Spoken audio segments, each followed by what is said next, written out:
వరంగల్ జిల్లాలో కాంగ్రెస్ రాజకీయం కాకరేపుతోంది. నిన్న కాకుండా మురళి క్రమశిక్షణ కమిటీ ఇచ్చిన లేఖపై జిల్లాకు చెందిన ఎమ్మెల్యేలు సమావేశమయ్యారు.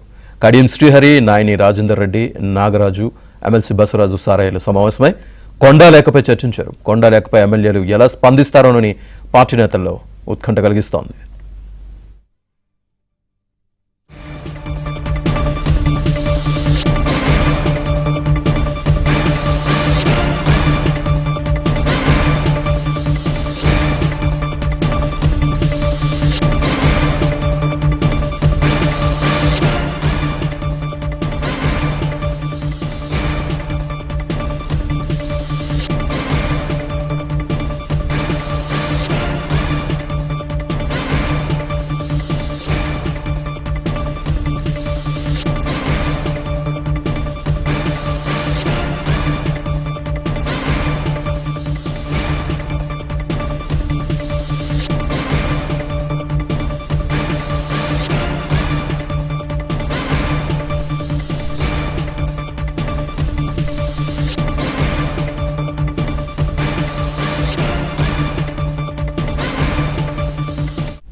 వరంగల్ జిల్లాలో కాంగ్రెస్ రాజకీయం కాకరేపుతోంది. నిన్న కొండా మురళి క్రమశిక్షణ కమిటీ ఇచ్చిన లేఖపై జిల్లాకు చెందిన ఎమ్మెల్యేలు సమావేశమయ్యారు.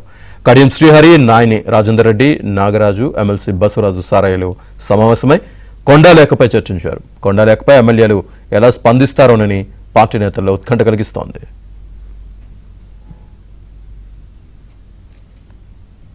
కొండా మురళి ఇచ్చిన లేఖకు సంబంధించి పూర్తి డీటెయిల్స్ మా కరెస్పాండెంట్ నవీన్ అందిస్తారు లైవ్లో. నవీన్, శ్రీనివాస్, కొండా మురళి చేసినటువంటి వ్యాఖ్యల దుమారం బోరుగల్లు కాంగ్రెస్ను వీడడం లేదు. ఆయన వ్యాఖ్యలపైన టీపీసీసీ క్రమశిక్షణ సంఘానికి కమిటీకి గతంలోనే ఇక్కడ వరంగల్ ఎమ్మెల్యేలు 5 ఎమ్మెల్యేలు Kadiyam Srihari, Nayana Rajender Reddy, K R Nagaraju, Wardhannapet MLA K R Nagaraju, Revuri Prakash Reddy, తర్వాత గండ్ర సత్యనారాయణ, వీళ్ళ 5 కూడా టీపీసీసీ క్రమశిక్షణ సంఘానికి ఫిర్యాదు చేయడంతో వాళ్ళు కొండా మురళికి నోటీసులు ఇవ్వడంతో ఆయన నిన్న 6 పేజీలకు సంబంధించినటువంటి లేఖ, దాంట్లో ఆయనకు సంబంధించినటువంటి వివరాలన్నీ కూడా ఇచ్చారు. తర్వాత ఆయన కొన్ని కామెంట్స్ కూడా చేశారు బయటకు వచ్చి. ఆ వ్యాఖ్యలు కూడా వరంగల్ కాంగ్రెస్లో తీవ్ర చర్చానీయాంశంగా దుమారం రేపాయి. మరోసారి ఇవాళ కూడా కాంగ్రెస్ ఎమ్మెల్యేలు ఎవరైతే కడియం శ్రీహరి, ఇటు నాయని రాజేందర్ రెడ్డి, వర్ధనపేట ఎమ్మెల్యే కేఆర్ నాగరాజు, మాజీ ఎమ్మెల్సీ బసవరాజు సారయ్య, వీళ్ళంతా కూడా కొద్దిసేపటి క్రితమే డీసీసీ అధ్యక్షుడు వరంగల్ పశ్చిమ ఎమ్మెల్యే నాయని రాజేందర్ రెడ్డి ఇంట్లో కాసేపటి క్రితమే సమావేశమయ్యారు. నిన్న కొండా మురళి టీపీసీసీ క్రమశిక్షణ కమిటీకి ఇచ్చినటువంటి లేఖ పైన పూర్తి స్థాయిలో చర్చిస్తున్నట్టు తెలుస్తోంది. అదేవిధంగా నిన్న ఇక్కడ కొండా మురళి గాంధీ భవన్లో చేసినటువంటి వ్యాఖ్యలు, మీడియా వేదికగా నిన్న గాంధీ భవన్లో చేసినటువంటి వ్యాఖ్యలపైన కూడా వీళ్ళంతా కూడా చర్చిస్తున్నట్టు, ప్రధానంగా ఇక్కడ వీళ్లకు వైరుధ్యం అంటే కొండా మురళికి వీళ్లకు వచ్చినటువంటి అంశాలు ఏంటివి ఏదైతే టీపీసీసీ క్రమశిక్షణ కమిటీ ఏదైతే ఉందో వాళ్ళంతా ఒకవైపు ఎంక్వైరీ చేస్తుండగానే మరోసారి కొండా మురళి మాట్లాడారు. తర్వాత మరోసారి కొండా మురళికి కూడా టీపీసీసీ నోటీసులు కూడా జారీ చేసింది, సోకాజ్ నోటీసులు. ఆయన కూడా కొద్దిసేపటి క్రితమే వరంగల్లోని పలు కార్యక్రమాల్లో పాల్గొంటున్నారు. అయితే మున్నూరు కాపు భవనం విషయంలో కూడా మరోసారి వీళ్ళిద్దరి మధ్య చర్చకు వచ్చింది. మున్నూరు కాపు భవనాన్ని తాను శాంక్షన్ చేయిస్తే 5 కోట్ల రూపాయలతో తాను శాంక్షన్ చేస్తే నాయని రాజేందర్ రెడ్డి ఫౌండేషన్ స్టోన్ వేశారని కొద్దిసేపటి క్రితమే కొండా మురళి కూడా ఆరోపణలు చేసినటువంటి పరిస్థితి.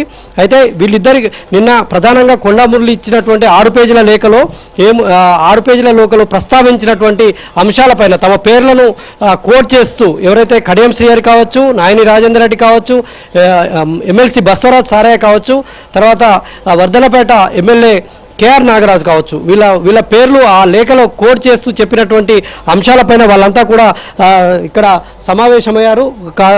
నాయని రాజేందర్ రెడ్డి క్యాంప్ ఆఫీస్లో ఫస్ట్ ఫ్లోర్లో వాళ్ళంతా కూడా సమావేశమయ్యి ఆ కొండా మురళి ఇష్యూ పైన ఏం చేద్దామనేటువంటిది చర్చిస్తున్నారు. అయితే ఇప్పటికే టీపీసీసీ పూర్తి స్థాయిలో వీళ్లకు ఆదేశాలు జారీ చేసింది. ఎవరు కూడా మీడియాతో మాట్లాడొద్దు అని సీరియస్గా స్ట్రిక్ట్లీ ఆదేశాలు జారీ చేసింది. నిన్న కొండా మురళి గాంధీ భవన్లో మాట్లాడిన తర్వాత కాంగ్రెస్ నేతల వివరణ కోరే అడిగేటువంటి ప్రయత్నం చేశాం. ఎమ్మెల్యే నాయని రాజేందర్ రెడ్డి కావచ్చు, కడియం శ్రీహరి కావచ్చు, వీళ్ళ వివరణ కోరే ప్రయత్నం చేశాం. కానీ వాళ్ళు ఇవ్వడానికి సిద్ధంగా లేరు. కానీ నాయని ఓ కార్యక్రమంలో పాల్గొని, కాజపేటలో ఒక కార్యక్రమంలో పాల్గొని కొండా మురళి వ్యాఖ్యలకు ఎవరు భయపడేటం లేరు, ఎవరు భయపడిపోరు అనేటువంటి కొన్ని, అంటే కొండా మురళి చేసినటువంటి వ్యాఖ్యలపైన వీళ్ళంతా ఒక గుర్రుగా ఉన్నట్టు తెలుస్తోంది. అయితే టీపీసీసీ తీసుకునేటువంటి నిర్ణయం తర్వాత వీళ్ళ నిర్ణయం ప్రకటిస్తారా, లేదు అంటే వీళ్ళు ఇప్పుడు సమావేశమైనటువంటి నేతలు బయటకు వచ్చి ఎలాంటి నిర్ణయం ప్రకటిస్తారా అనేటువంటిది కొంత ఉత్కంఠగా ఆసక్తిగా ఎదురు చూస్తున్నటువంటి సందర్భం కనిపిస్తుంది. చాలామంది ఓన్లీ ఇప్పటివరకైతే ఎమ్మెల్యేలు మాత్రమే ఇక్కడికి చేరుకుంటున్నారు. కొంతమంది కార్యకర్తలు కూడా వస్తున్నారు. వారిని అడిగి మరి సార్ చెప్పండి, ఏం జరుగుతుంది మీకు పార్టీలో? ఏం లేదు, అభివృద్ధి చర్చిస్తాను అంతేగాని వేరేది ఏం లేదు. అభివృద్ధి పైన ఎంతమంది ఎమ్మెల్యేలు ఉన్నారు, ఎవరెవరు ఉన్నారు ఇక్కడ? అందరు ఉన్నారు.